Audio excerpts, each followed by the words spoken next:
Hello everyone, स्वागत है आपका अपने यूट्यूब चैनल प्रगति लेक्चर्स में। तो जैसा कि आप सभी जानते हैं कि हम कक्षा 12 की केमिस्ट्री का जो है पहला चैप्टर पढ़ रहे थे, ठोस अवस्था, और उसमें हमने लगभग 8 लेक्चरों को पढ़ लिया है। वो आठों लेक्चर बहुत अच्छे से आपके समझ में आए होंगे और आज जो है उसी कड़ी में हम उसका 9वां लेक्चर पढ़ेंगे। अब जो 8वां लेक्चर था उसमें हमने पढ़ा था एक एक कोष्टिका का घनत्व, और उसके बाद हमने उसका फॉर्मूला निकाला था उसी लेक्चर में, और उसके बाद हमने एक आंकिक प्रश्न भी किया था, और वो जो है आंकिक प्रश्न भी बहुत अच्छे से आपके समझ में आया होगा। और मैं आशा करता हूँ कि 1-2 आंकिक प्रश्न आपने खुद भी कर लिए होंगे। ठीक है, तो आज हम 9वें लेक्चर में पढ़ेंगे ठोसों में निविड़ संकुलन। ठोसों में निविड़ संकुलन। निविड़ संकुलन एक अजीब शब्द लग रहा होगा, लेकिन जैसे तुम इसे इंग्लिश में देखोगे निविड़ संकुलन को इंग्लिश में क्या कहते हैं, तो तुम्हारे बात बहुत आसानी से समझ में आ जाएगी। जैसे मैं बताऊँ आपको, जो निविड़ संकुलन है उसे इंग्लिश में कहते हैं क्लोज पैकिंग। क्या कहते हैं? Close packing. अब एक बात समझो जरा, आप तक जो है बताते बताते बहुत देर हो गई कि कम से कम 8 लेक्चर में हर एक में ये छोटी मोटी बात आई जाती है कि ठोस जो होते हैं बिल्कुल क्लोजली पैक्ड होते हैं। क्लोजली पैक्ड मतलब निविड़ संकुलित होते हैं, एक दूसरे के बिल्कुल पास पास। क्लोज पैकिंग का मतलब है कि जो ठोस के अवयवी कण है जिससे ठोस मिलकर बना है वो बिल्कुल क्लोज पैक है। तो जो ठोस होते हैं वो निविड़ संकुलित होते हैं। ठीक, उसके बाद अब उन्हें किसी भी तरीके से निविड़ संकुलित कर लो, उनके बीच में छोटा मोटा रिक्त स्थान रह ही जाता है। ये बात भी आपने पीछे पढ़ ली होगी।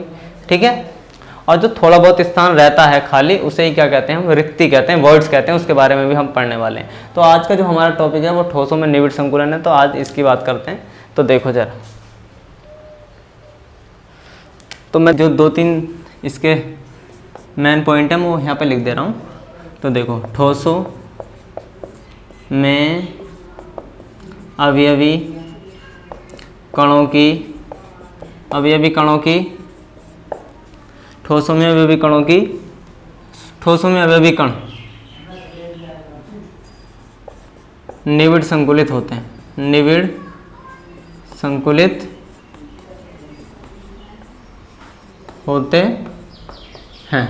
ठोसों में अवयवी कण जो हैं वो कैसे होते हैं? निविड़ संकुलित होते हैं। ठीक है, उसके बाद जो दूसरा जो पॉइंट है उसमें मैं आपको बता दूं कि जो अवयवी कण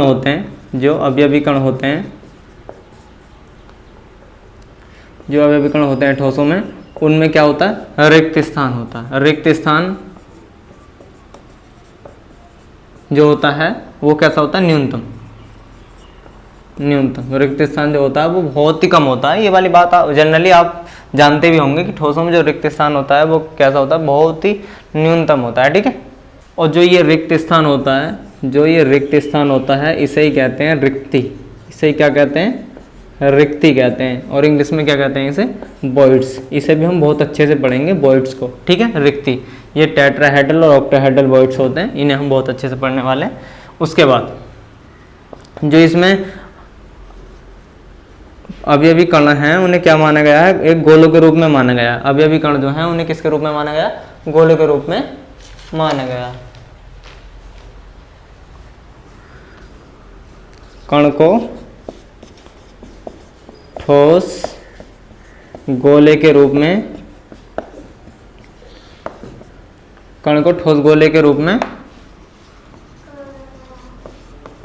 माना गया है। ठीक है, तो हम ठोस गोले के रूप में जो है हम एक 1D में जो पैकिंग है, 1D में जो निविड़ संकुलन है, और 2D में जो निविड़ संकुलन है, और 3D में जो निविड़ संकुलन है।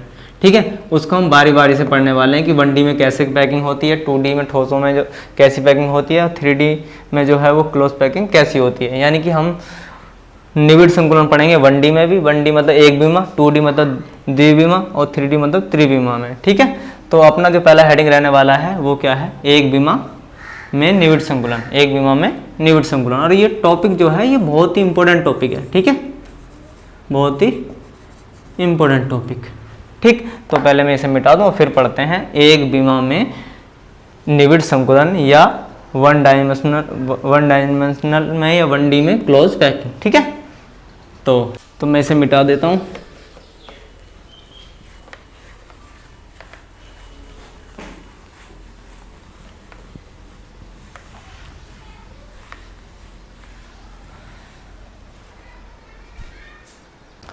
तो अब पढ़ते हैं एक बीमा में निविड़ संकुलन। एक बीमा में निविड़ संकुलन मतलब 1D close packing. Close packing 1D में जो निविड़ संकुलन होता है वो कैसा होता है, 1D में जो क्लोज पैकिंग होती है वो कैसे होती है। अब 1D में एक ही डायमेंशनल होगी, ठीक है, तो इसे x मानो या y मानो या z मानो, ठीक है, 3 तो होंगी नहीं, 1 होगी। अब इसमें जो क्लोज पैकिंग हो, इसमें जो भरने का तरीका होगा या इसमें जो पैकिंग का तरीका होगा वो बस एक होगा। इसमें हम कैसे कर सकते हैं पैक, सभी गोलों को एक पंक्ति में ही लगा सकते हैं हम, ठीक है, चाहे वो ऐसे लगा लो, चाहे वो ऐसे लगा लो या फिर ऐसे लगा लो, किसी तरीके से भी लगा लो, लेकिन हम एक पंक्ति में ही लगा सकते हैं। जैसे मैं दिखाता हूँ पैकिंग करके, जैसे ये इसका जो केंद्र है इसी रेखा पर आना चाहिए, और ये ठीक, और ये इस तरीके से आप पैकिंग करोगे, ठीक है। 1D ये इनके सेंटर सब यहाँ होंगे, केंद्र इनके सबके यहाँ होंगे, ठीक है। तो इस तरीके से आप पैकिंग कर सकते हो, ठीक है। 1D में और कोई तरीका ही नहीं है 1D में पैक करने का। अब मान लो इस रेखा को ऐसे करके खींचते तब भी तुम ऐसे करके लगाते, एक पंक्ति में लगाते, ठीक है। तो सभी गोले, इसमें जो है सभी गोले हैं, सभी गोले एक पंक्ति में एक दूसरे को स्पर्श करते हुए, एक दूसरे को स्पर्श करते हुए व्यवस्थित किए हैं, ठीक है ना, व्यवस्थित। सभी गोले एक पंक्ति में एक दूसरे को व्यवस्थित करते हुए, वो एक दूसरे को स्पर्श करते हुए व्यवस्थित किए गए हैं, ठीक है। तो ये वाली बात बहुत अच्छे से आपके समझ में आ गई होगी कि 1D में जो हम 1D में जो पैकिंग करते हैं वो इस तरीके से करते हैं और हमारे पास कोई दूसरा तरीका भी नहीं है। अब एक क्वेश्चन और बनता है, अब मान लो एक कोई भी गोला को ले लो, तुम कोई सा भी एक गोले को ले लो और उससे जो उसके जो निकटवर्ती 2 गोले हैं, ठीक है, जो इसे टच कर रहे हैं, तो एक चीज़ और आती है यहाँ पे जिसका नाम है उप सहसंयोजन। उप सहसंयोजन, उप सहसंयोजन संख्या। अब उप सहसंयोजन संख्या क्या होती है, कोऑर्डिनेशन नंबर, CN भी कहते हैं इसे, ठीक है। तो ये क्या होती है, अब ये बात सुन लो, ये क्या होती है। तो कोई सा भी गोला ले लो, उसके निकटवर्ती जितने गोले उसे टच कर रहे हैं, जितने गोले उस गोले को टच कर रहे हैं, उसे ही हम उसका क्या कहते हैं, कोऑर्डिनेशन नंबर, उप सहसंयोजन संख्या कहते हैं। ये वाली बात बहुत अच्छे से आपके समझ में आ गई होगी कि एक भी कोई सा गोला पकड़ लो, इस गोले को पकड़ लो तो इससे कितने टच हैं, एक ये वाला है और एक ये वाला है, तो इसकी जो कोऑर्डिनेशन नंबर है वो कितना है, 2, ठीक है। या उप सहसंयोजन जो संख्या है वो कितनी है, 2। तो जितने भी जिस गोले का तुम कोऑर्डिनेशन नंबर निकालोगे उससे जितने गोले टच हो रहे हैं, स्पर्श हो रहे हैं, जितने भी गोले उससे, वही क्या है, उसका कोऑर्डिनेशन नंबर, उप सहसंयोजन संख्या, ठीक है। तो इसकी डेफिनेशन भी लिख सकते हो, एक कण के निकटतम एक कण के निकटतम गोलों की संख्या को, एक कण के निकटतम या एक कण के निकटतम गोलों की संख्या को या कणों की संख्या को, गोलों की संख्या को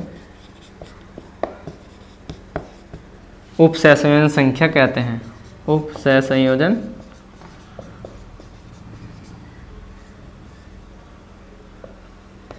संख्या कहते हैं, ठीक है। तो एक कण के, कोई सा भी कण या गोला ले लो, एक गोले के निकटतम गोलों की संख्या को, या कण भी हो सकता है, ठीक है। तो एक कण के निकटतम गोलों की संख्या को क्या कहते हैं, उप सहसंयोजन संख्या कहते हैं। कोई सा भी पकड़ लो, इसे देखो तो इसका एक ये है निकटतम, एक ये है, तो 2, तो 2 इसका क्या हो गया, कोऑर्डिनेशन नंबर कितना हो गया, 2, ठीक है, कोऑर्डिनेशन नंबर 2। तो 1D में ये एक ही लाइन होगी और एक पे ही जो है हमें इस प्रकार से अरेंजमेंट करना होगा, चाहे वो इसे ऐसे खींच लो, ऐसे खींच लो, ठीक है, किसी भी तरीके से खींच लो, हमें इस प्रकार से, हमारे पास दूसरा कोई चारा है ही नहीं। और उसके बाद जो है हम क्या करते हैं, उसके बाद कोई सा भी गोला ले लो और इसके निकटतम जितने भी गोले होंगे उसे वही क्या होते हैं, उसके कोऑर्डिनेशन नंबर, ठीक है, उपसय संयोजन संख्या। तो ये वाली बात बहुत अच्छे से समझ आ गई होगी 1D की। अब बात करेंगे हम 2D की, ठीक है। तो उसके लिए पहले मैं इसे मिटा दूं।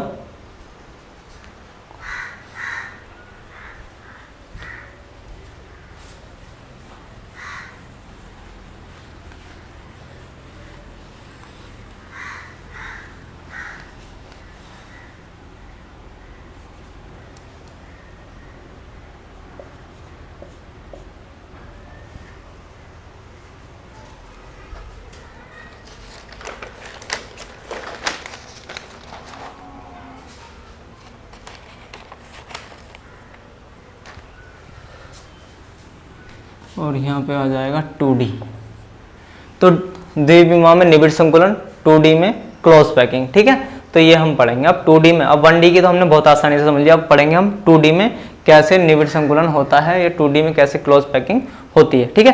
तो देखो जरा 2D में जो क्लोज पैकिंग होती है वो 2 टाइप से होती है। देखो 2D जो क्लोज पैकिंग होती है या निबिड़ संकुलन होता है 2D में, वो 2 टाइप से। अब दोनों टाइप समझो जरा ध्यान से, ठीक। जैसे इस प्रकार से अरेंज करो, पहले मैं बनाता हूँ फिर उसके बाद समझाता हूँ।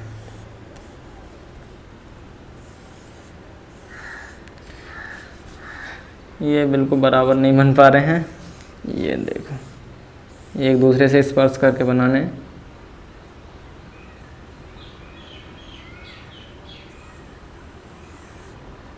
ठीक, ये इस तरीके से, इस तरीके से, ठीक। और इसके नीचे बिल्कुल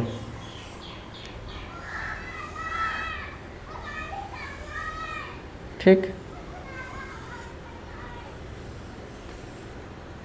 ये ठीक। अब एक तो लाइन हमारे पास ये हो गई एक, ठीक है, 1 डायमेंशनल तो ये होगी, और दूसरी जो डायमेंशनल है वो ये होगी, ठीक है, ऐसे करके। मतलब लो मैं थोड़ा सा यहाँ पे इसके केंद्रों पे मैं खींची देता हूँ, और ये देखो, ठीक है। अब देखो जरा यहाँ पे 2D हो गई, 2D हो गई। अब 2D हो गई, देखो इसका केंद्र और इसका केंद्र बिल्कुल एक ही रेखा में होंगे, इसका बिल्कुल एक ही रेखा में, ठीक है। तो जरा मैं इसे मिटा दे रहा हूँ इन्हें, अब ये मैं यहाँ से इसे मिटा दे रहा हूँ। तो ये जो है ये वाली बात समझ में आ गई होगी। अब क्वेश्चन ये बनता है, ठीक, एक ये हुई पैकिंग, और उसके बाद दूसरी जो पैकिंग है वो कैसी होगी, जरा देखो जरा यहाँ ध्यान से, ये और ये, ठीक, एक पंक्ति ऐसी बना दो। उसके बाद ये देखो, अब क्या हमें जो है इनके ये होते हैं इसके अवनवन, इसके अवनवनों में हमें एक गोला सेट करना इस तरीके से, देखो, ठीक, इस तरीके से। पहले हमने क्या कहता था उसके जस्ट नीचे। तो देखो अभी और भी बनाओ, हमने बहुत जल्दी से,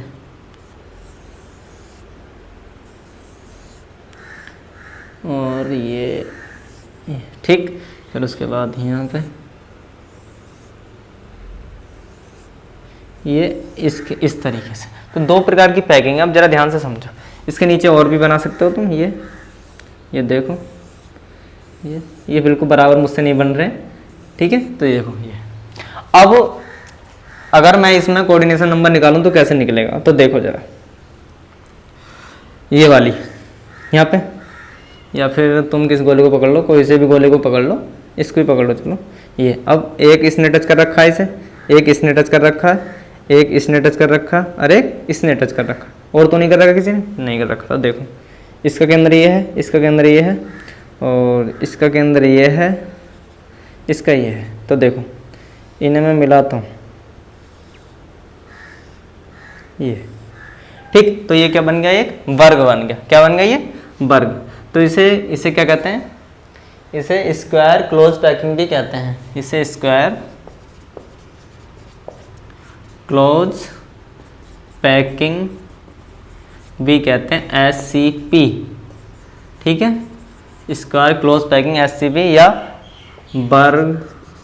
वर्गाकार निबिड़ संकुलन, वर्गाकार निबिड़ संकुलन इसे कहते हैं, ठीक है। एक प्रकार तो ये हो गया। और जो इसका कोऑर्डिनेशन नंबर है, जो इसकी उपसंयोजन संख्या है वो कितनी है, कोऑर्डिनेशन नंबर कितने हैं, 4, ठीक। तो ये वाली बात बिल्कुल समझ में आ गई होगी। अब बात करते हैं इसकी।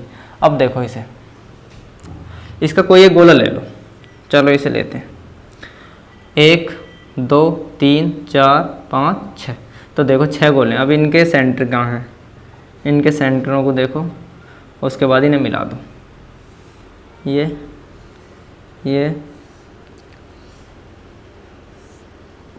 और ये, तो ये बना है षटकोण। तो इसे कहते हैं षटकोणीय निविड़ संकुलन। षटकोणीय निविड़ संकुलन, हेक्सागोनल क्लोज पैकिंग इसे कहते हैं। हेक्सागोनल क्लोज पैकिंग भी इसे कहते हैं षटकोणीय निविड़ संकुलन, HCP।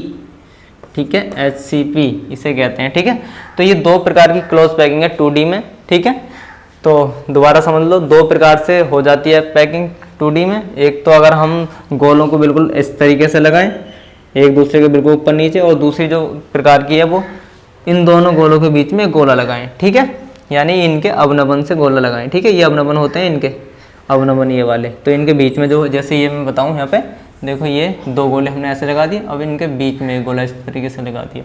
ठीक है, और दूसरी जो पैकिंग है वो ऐसी है, ये गोला तो इसके नीचे ही दूसरा गोला और इसके नीचे दूसरा गोला। तो 2 प्रकार से होते हैं 2D में पैकिंग। बात समझ में आ रही होगी। अब क्वेश्चन ये बनता है, इसका जो कोऑर्डिनेशन नंबर है वो क्या है, इसका जो कोऑर्डिनेशन नंबर है वो क्या निकल कर आएगा। तो देखो कितना, 1 2 1 2 3 4 5 और 6। तो इसका जो कोऑर्डिनेशन नंबर है वो कितना है, 6। तो ये बात बहुत अच्छे से आपके समझ में आ गई होगी।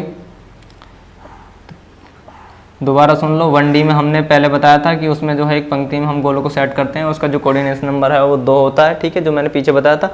अब 2D में जो क्लोज पैकिंग है वो 2 टाइप से होती है, एक गोले के नीचे गोले को रखोगे और एक 2 गोलों के बीच में गोला रखोगे। ठीक है, अब इसमें जो कोऑर्डिनेशन नंबर है वो इतना 4 है, और इस वाली पैकिंग को कहते हैं स्क्वायर क्लोज पैकिंग, वर्गाकार निविड़ संकुलन। और इस प्रकार की पैकिंग को कहते हैं हेक्सागोनल क्लोज पैकिंग, क्योंकि इसमें हेक्सागोनल बन रहा है और उसमें क्या बनना था, स्क्वायर बन रहा था। ठीक है, क्योंकि इसमें जो है 2 गोलों के बीच में गोला रखते हैं। ठीक है, इस तरीके से ये पैकिंग आपके समझ में आ गई होगी। ठीक है, इसका कोऑर्डिनेशन नंबर 6 होता है, इसे HCP भी कहते हैं, षटकोणीय निविड़ संकुलन हेक्सागोनल क्लोज पैकिंग। ठीक है, इसे HCP भी कहते हैं। तो ये बातें बहुत अच्छे से आपके समझ में आ गई होंगी। अगर वीडियो अच्छी लगे तो वीडियो को लाइक करो, चैनल को सब्सक्राइब करो। धन्यवाद।